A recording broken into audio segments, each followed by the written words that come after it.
우리가 크리스마스 그러면은 크리스마스 주님 그리스도께 미사 예배 드린다 그런 뜻이거든요. 그러니까 크리스마스는 예배 드리는 절기입니다. 예수님께 그리스도께 예배한다 경배하는 절기예요. 그래서 예배가 뭔가 예배의 중요성을 깊이 생각하게 하는 그런 절기가 바로 크리스마스입니다. 우리 복음서에 나타나는 걸 보면은 우리 탄생하신 아기 예수께 동방 박사들이 경배한 그 얘기는 마태복음에 나와 있고요. 그리고 광야에서 양을 치던 목자들이 주님께 나와서 경배한 이야기가 누가복음에 있어요. 그리고 아기 예수님께서 이제 부모님 품에 안겨서 이제 성전에 올라가셨을 때에 거기에 있던 시몬이라는 사람 그리고 안나라고 하는 분이 그 아기 예수가 바로 메시아다 이걸 알아보고서는 하나님 앞에 찬양을 드렸다. 오늘 본문 말씀에 보면은 시몬이 찬양하는 그런 장면이 있는데요. 이분들이 바로 처음 크리스마스 전심으로 주님 앞에 예배했던 사람들이. 첫 번째 크리스마스 공동체를 보면은 정말 다양한 사람들이 나옵니다. 아주 이방인들이 있었고요. 동방에서 이제 별을 연구하던 그런 점성술가들, 그 박사들이 있는가 하면은 평생을 성전에 머물면서 거룩한 생활을 했던 오늘 시몬 같은 분도 있고 또 광야에서 이제 양을 치던 그런 목자 같은 그런 사람들 그냥 그저 가난하게 하루하루를 살아가던 그런 목동들이 있고 그렇습니다. 그렇지만은 이 사람들이 다 공통점이 뭐냐? 계시를 받고 각각 하늘에서 내려오는 말씀을 듣고 아기 예수님을 찾아서 경배했다고 하는 그런 공통점이 있습니다. 자, 동방 박사들은 아주 신기한 별을 따라왔어요. 별이 인도하는 대로 이제 따라와서 경배를 했고 목자들은 천사들이 전하는 그런 소식을 듣고 아기 예수님을 찾아서 경배를 했습니다. 오늘 여기 시몬과 안나는 성령의 감동으로 하나님께서 그들의 마음속에 감동을 주셔서 지혜롭게 우리 예수님을 알아보고 경배할 수가 있었어요. 자, 이들이 경배했던 아기는 어떤 아기입니까? 참 뭐 평범한 아기잖아요. 뭐 보잘것없는 그런 아기입니다. 뭐 특별한 모습이 있던 게 아니에요. 뭐 이렇게 크리스마스 카드 같은 데 보면은 그 아기 예수님 얼굴에 광채가 쫙 나오고 또 후광이 있고 그렇지만은 그렇지 않았죠. 광채가 난 것도 아니고 뭐 영광에 휩싸인 그런 모습이 아니에요. 아주 가난하고 비천한. 그리고 이들이 정말 신분이 좀 낮은 부모님들이었기 때문에 참 그렇게 경배하고 싶은 마음이 드는 상황이 아니었습니다. 그런데 평범한 아기에 불과한데 이 남노한 그런 그러니까 신혼부부죠. 첫 아기니까요. 어린 부부라고 할 수 있어요. 그런 부부가 이제 낳은 아기를 향해서 전심으로 경배할 수 있었다. 참으로 귀한 일입니다. 그러니까 아기 예수께 경배하면서 이 동방 박사들은 기뻐했다. 그 기쁨이 뭐 일상에서 표현하는 것 다 망라해가지고 총동원해가지고 기뻐했다는 거예요. 그러니까 이 사람들이 어떤 예수를 경배했느냐, 어떤 아기를 경배했느냐, 뭐 광채도 없죠. 무슨 이 아기가 뭐 기적을 행했다든가, 무슨 말씀에 감동을 받아가지고 그 말씀하는 것에 아주 교훈적인 말씀이라서 내가 깊은 깨달음을 얻었다. 그래서 이 아기는 그리스도임이 분명하다. 뭐 그런 거 아닙니다. 그냥 뭐 평범한 아기예요. 그런데도 불구하고 말씀에 의지해서 그들은 예수님을 찾았고 경배했어요. 그 보잘것없는 아기 앞으로 미래에 온 인류를 구원하실 분이다 하는 것을 믿어 의심치 않았던 그런 사람들이에요. 그러니까 이 사람들은 오늘 당장 자기들의 삶에 영향을 미치는 그런 것도 없고 어떤 뭐 구원을 본 것도 아니에요. 이 아기로 말미암아 내 삶에 어떤 변화가 일어난 것도 아닙니다. 어떤 영향을 받은 것도 없어요. 그렇지만은 그러나 그들은 기뻐했다. 기뻐하며 경배했고 참 감사하며 돌아갈 수가 있었어요. 이것이 첫 번째 크리스마스 공동체의 신비다, 이렇게 얘기할 수 있습니다. 그러니까 이 사람들이 드리는 예배는 오염되지 않았어요. 너무나 순수했고 너무나 귀하고 너무나 아름다운. 자, 우리가 이 첫 번째 예배자들에게서 배워야 할 점이 있어요. 그게 뭐냐? 예배를 드리는데 전혀 이기적인 동기가 없었다는 거예요. 아기 예수께 경배하면서 어떤 무슨 물질적인 보상을 받았다거나 어떤 대가를 받은 게 아닙니다. 오히려 값비싼 물건을, 선물을 준비해 갖고 와서 경배하고 드리면서 희생하면서 봉사하면서, 이 동방 박사들이 그 여행했던 거리가 상당한 거리라 그래요. 동방에서부터 멀리 그 이방 지역에서 참 험산줄령을 지나서 예수님을 찾아왔습니다. 뭐 길 안내판이 있는 것도 아니에요. 뭐 가다가 별이 끊기기도 하고, 그래서 여기저기 물어서 그래서 예수님을 찾아뵐 수가 있었는데 참으로 많은 고생을 했어요. 이 여행을 하면서 경비도 많이 들었고, 그 고대 문헌에 의하면은 이 동방 박사들이 이 아기 예수님을 찾아서 여행했던 기간이 무려 2년여가 걸렸다는 거예요. 우리는 뭐죠, 간단하게 그냥 이렇게 동방 박사가 출발해가지고 베들레헴에 도착해서 예수님께 경배하고 돌아갔다, 이렇게 생각하기 쉽지만은 그 동방 박사들이 예수님을 찾아서 경배하기 위한 그 기간이 참으로 오랜 기간. 여러분, 2년이라고 하는 기간을 아기 예수님을 찾아서 헤맸던 이 사람들이 타산적인 눈으로 보면은 막대한 손해를 본 사람이죠. 우리가 인간적인 이해로 보자면은 큰 손실을 감수한 그런 사람들이. 그러나 그들은 기뻐하지 아니하고 그 주님을 찾아뵙게 될 때에 너무나 감사했어요. 너무나 기뻤어요. 기뻐하고 기뻐했다. 이들은 자기 생애에 있어서 너무나 귀한, 지금 이 시간 내가 이 메시아께 경배할 수 있는 것이 너무나 큰 감사다, 흐뭇한 순간이다. 그렇게 예루살렘, 베들레헴, 그 유대 땅을 여행했던 것을 기억했을 것입니다. 이들이 예배에는 뭐 내가 이거 예배 땅에 나와서 뭐 예배 드리면 내 소원을 이루어 주실 것이고 내가 이러이러한 복을 받을 것이다 하는 그런 이기적인 동기가 전혀 없어요. 오히려 이 한 번 예배 드리기 위해서 평생을 기다렸습니다. 고난을 감수했습니다. 그러니까 확실하지도 않은 그런 불확실한 미래를 향해서 준비했다고 하는 것을 알 수가 있어요. 여러분, 이런 예배가 참으로 귀한 예배, 아름다운 예배였다는 겁니다. 저는 이 춘향전이라고 하는, 여러분 우리 한국에 이제 전래되어 오는 그런 이야기가 있잖아요. 춘향전. 저는 이 춘향전이 성경 말씀과 상당히 비슷하다고 생각을 합니다. 예수님을 기다리는 성도들처럼 춘향은 한양에 간 이도령을 기다렸어요. 많은 유혹이 있었죠. 기다리는 동안에 시련이 왔습니다. 그 변사또라고 하는 사람, 그냥 춘향에게 혹심을 품고 말이죠. 아주 폭정을 했는데요. 그러나 춘향아, 나랑 같이 지내면 좋을 텐데 말이야. 뭐 이도령은 무슨 얼어 죽을 이도령이야. 유혹을 했습니다. 변절시키려고 하는, 정절을 변절시키려고 하는 그런 유혹을, 그 유혹을 허물어뜨리기 위해서 붙인 노력도 했어요. 이제 이도령이 돌아와야 됩니다. 근데 기약이 없어요. 뭐 한양에 간다더니 뭐 기약도 없고 소식도 없고 말이죠.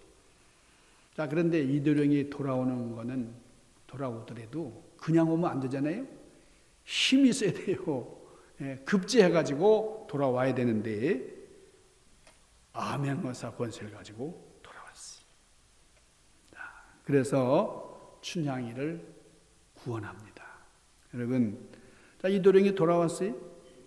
그래가지고 춘향이와 함께 하죠. 그래서 그 이야기는 해피엔딩, 아주 좋은 결말을 가지게 된 거죠. 그러니까 성경 말씀하고 많이 닮았잖아요. 이 변사또가 상징하는 것은 세상의 임금, 마귀의 세력입니다. 춘향이 상징하는 것이 바로 우리들이에요. 우리 교회를 이제 의미하는 것이고, 이도령이 상징하는 것은 예수 그리스도입니다. 이 예수님께서 교회를 위해서 돌아오신다. 정사처럼 불 밝혀라. 저는 이 노래도 너무너무 좋아요. 잊었던 낭군이 다시 돌아온다. 리리리리리리야. 우리 예수님 오실 때 우리는 청사처럼 불 밝히고, 참 우리 그 전래되는 뭐 이렇게 민요라든지 우리 얘기들 보면은 참 귀한 은혜가 있어요. 우리가 변심하지 않고 끝까지 주님을 기다리는 우리 주님은 반드시 오십니다. 이 세상 마귀로부터, 시험으로부터 내가 구원할 것이다. 내가 반드시 오리라. 그래서 초대교회 교인들은 만나면 교인들끼리 마라나타, 마라나타, 주여 어서 오시옵소서. 우리는 오실 주님을 기다리는 성도들입니다. 서로 결속하고 힘을 모았어요. 어서 오시옵소서, 주여 어서 오시옵소서. 근데 주님께서 바로 안 오시니까요, 중간에 변절되는 사람도 있고 그 약속을 그냥 버리는 사람도 생기고 그렇지만은 여러분 끝까지 주여 어서 오시옵소서. 우리 주님을 영접하는 성도들의 마음, 우리 크리스마스가 정말 진심으로 주님을 사랑하고 경배하는 그런 시즌이 되어야 되겠어요. 이 안나의 경우도 마찬가지입니다. 그들은 동방박사들처럼 멀리서 온 사람들은 아니에요. 그렇지만 이 안나는 평생 동안 일생을 바쳐서 그리스도를 기다렸던 사람입니다. 누가복음에 보면 누가복음 2장 37절에 이렇게 말씀을 하세요. 과부가 되고 이 안나가 말이죠, 84세가 되었더라. 그러니까 과부가 돼가지고 84세면은 뭐 거의 100살이 넘었다고 볼 수 있어요. 아니면 그냥 84세라는 그 나이 자체가 이게 작은 나이가 아니잖아요. 그렇죠? 그 당시에 84세라는 건 요즘하고 좀 다른 시대 아닙니까? 아주 옛날에 말이죠. 그런데 이 장수한 할머니, 이 할머니의 삶의 목적이 바로 예수 그리스도를 만나 뵙고 주님께 예배하는 것이 이분의 목적이었다. 삶의 목적이었다는 거예요. 또 오늘 본문에 나오는 이 시몬이라고 하는 분은 성령의 지시와 감동을 받으면서 예수님을 기다렸습니다. 그러니까 다른 사람들보다 오래 살았어요. 이 시몬도. 그러니까 친구들이 떠나갑니다. 뭐 선배들은 뭐 이미 다 떠나고 뭐 후배들 아래 사람들도 다 이게 떠나고 있어요. 근데 나는 이렇게 살아 있네. 왜 나만 오래 이렇게 사나? 그 생각도 했어요. 그런데 어느 날 내가 오래 사는 이유를 알았습니다. 여러분들도 장수하셔서 120세 이전에는 돌아가지 마세요. 120세까지만 사셔도 되겠어요. 그렇게 사시면서 내가 왜 이렇게 오래 사는가? 그 이유가 있어요. 하나님께서 그렇게 오래 살게 장수케 하시는 목적이 있는데 그게 뭐냐? 시몬이 하나님께 여쭈었습니다. 하나님, 왜 제가 이렇게 오래 삽니까? 왜 이렇게 오래 살게 하시나요? 왜 이렇게 저는 아직도 남아 있습니까? 그랬을 때에 하나님께서 응답을 하셨어요. 누가복음 2장 26절. 그가 주의 그리스도를 보기 전에는 죽지 아니하리라 하는 성령의 지시를 받았더니, 어떤 지시를 받았어요? 네가 그리스도를 보기 전에는 안 죽을 것이다 하는 거예요. 그러니까 알고 있었죠. 내 수명이 지금 급하게 돌아가지 않을 것이다 하는 것을 이 시몬은 알고 있었어요. 시몬의 눈으로 주의 그리스도, 하나님께서 약속하신 그리스도 메시아를 보기 전에는 나는 죽지 않을 것이로구나. 그걸 이미 알고 있었습니다. 어떻게 알았어요? 성령의 지시를 통해서 알게 되었다는 거죠. 성령께서 알려주신 거예요. 성령님께서 우리의 마음을 터치하시고 우리에게 깨달음을 주시고 우리에게 계시를 주십니다. 깨닫게 하세요. 받아들이게 하세요. 할렐루야. 요한복음 14장 26절에 보면 보혜사, 곧 아버지께서 내 이름으로 보내실 성령, 그가 너에게 모든 것을 가르치고 내가 너에게 말한 모든 것을 생각나게 하리라. 우리 예수님께서 직접 제자들에게 주신 말씀이에요. 그러니까 우리 재림 예수님을 기다리는 우리는 시므온처럼 기도할 수 있기를 바랍니다. 그래서 하나님께서 내주하시는 성령님을 통해서 알게 하시고 깨닫게 하시고 확신을 주실 겁니다. 그러니까 시므온은 알았어요. 나는 이렇게 오래 사는 이유가 우리 메시아를 만나기 위한 것이로구나. 그래서 메시아 만날 것을 손꼽아 기다리면서 자, 이제 예수님을 뵀어요. 아기 예수님을 품에 안고 뭐라 그랬지? 제일 먼저 감사했습니다. 하나님, 저에게 이렇게 귀한 메시아를 뵙고 경배할 수 있게 하시니 감사합니다. 먼저 감사했어요. 이제 자신의 사명을 수행을 했으니 이제는 주여 놓아주시옵소서. 평안히 저를 놓아주시옵소서. 오늘 설교 제목이 놓아주시는도다. 이게 라틴어로는 눈쿠 디미티스라고 그래요. 아주 유명한 말이에요. 눈쿠 디미티스. 하나님께서 나를 이제는 놓아주시는도다 하는 거죠. 눈쿠 디미티스.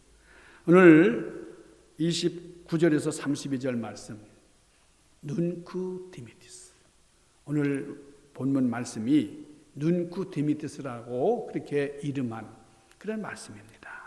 그게 시므온의 노래로 이렇게 이제 알려져 있는 그런 말씀인데, 자, 눈쿠 디미티스가 뭐라고요? 라틴어로 주여, 이제는 종을 놓아주시는군요. 놓아주시는도다. 그러는 거예요. 그러니까 평안히 놓아주신도다. 자, 29절 주제 이제는 말씀하신 대로 종을 평안히 놓아주시는도다. 29절 평안히 놓아주심을 찬양하고, 그 다음에 30절 내 눈이 주의 구원을 보았사오니, 31절 이는 만민 앞에 예비하신 것이요, 32절 이방을 비치는 빛이요 주의 백성 이스라엘의 영광이니이다. 우리 시므온은 그렇게 찬양을 했습니다. 그러니까 이 시므온이 찬양한 것, 시므온이 노래하는 것을 보면은 단지 유대인을 구원하러 오신 메시아를 찬양하는 게 아닙니다. 온 인류를 구원하시기 위한, 모든 민족을 구원하러 오신 메시아를 찬양했어요. 놀라운 깨달음이에요.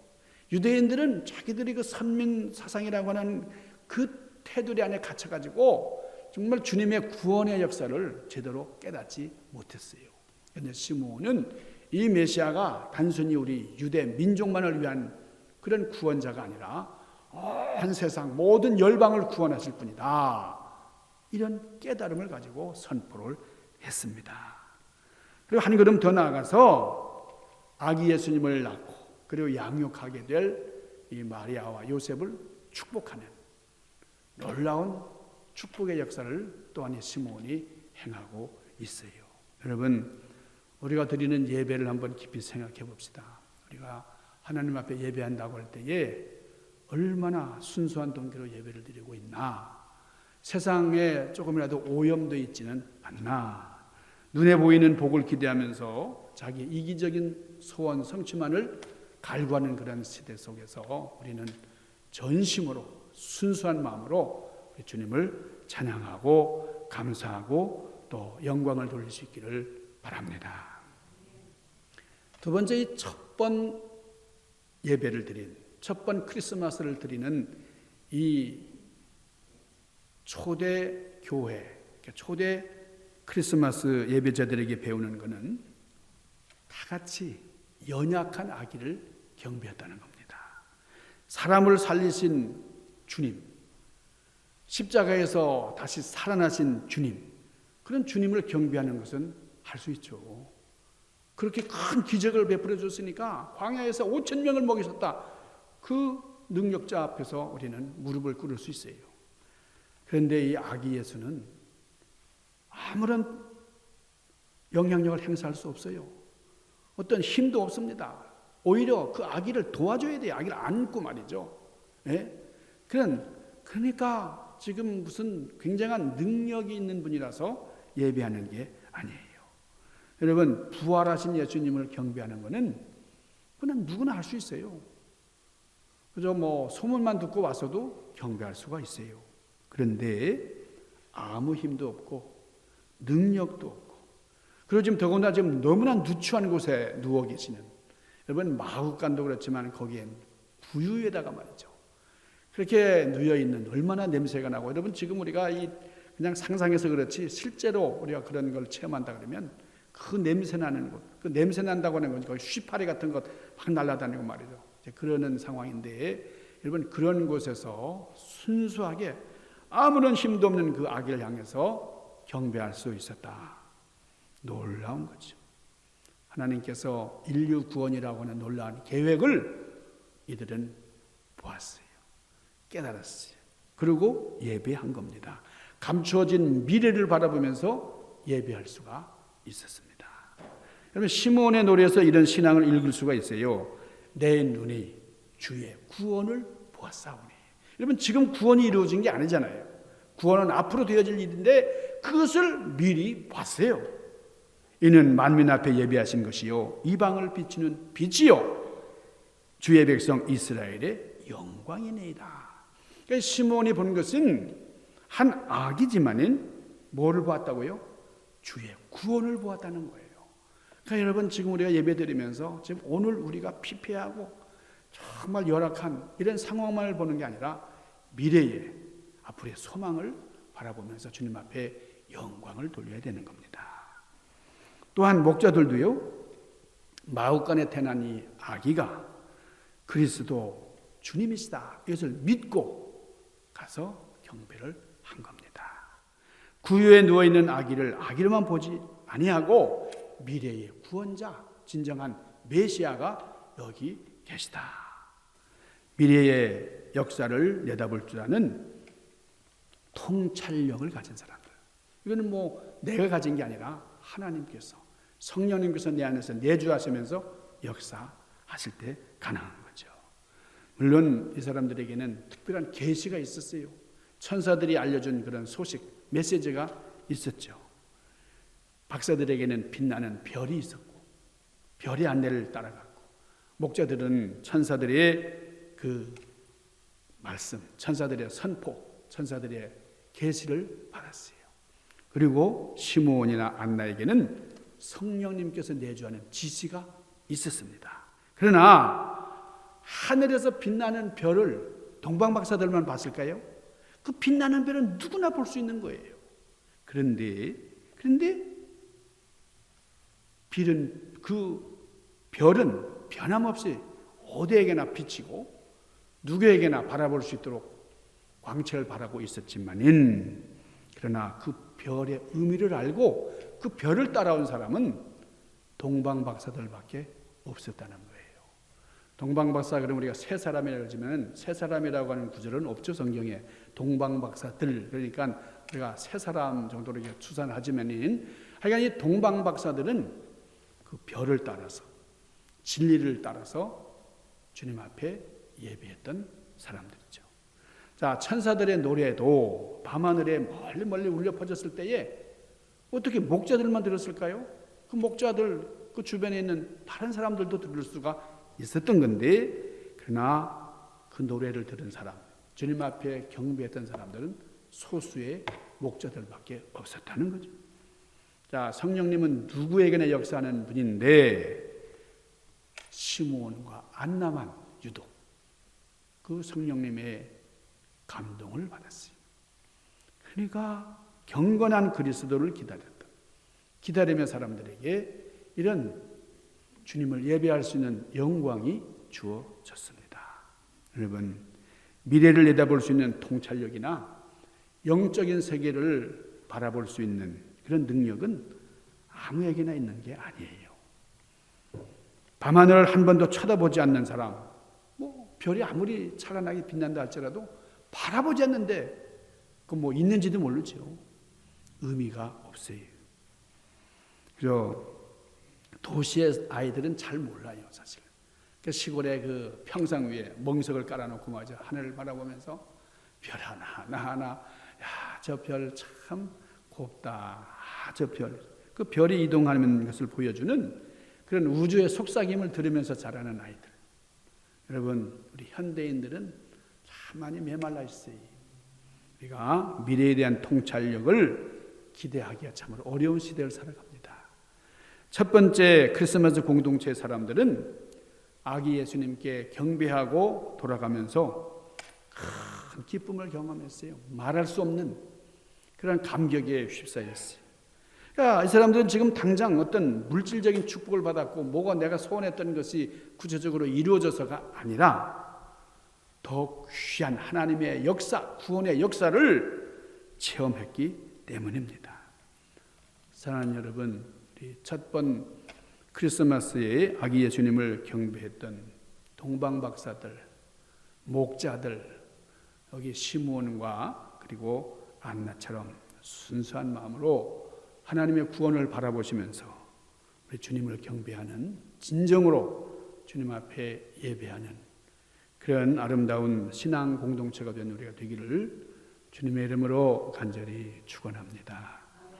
기도하십시다. 걸어가신 아버지, 처음 크리스마스 공동체를 이뤘던 아름다운 믿음의 주인공들처럼 우리도 그분들의 신앙을 본받아서 진정한 예배를 드리는 우리가 되게 하시고 구원의 주님 앞에 전심하여 영광 돌릴 수 있도록 섭리하여 주시옵소서. 예수님 귀하신 이름 받들고 간절히 구하옵나이다. 아멘.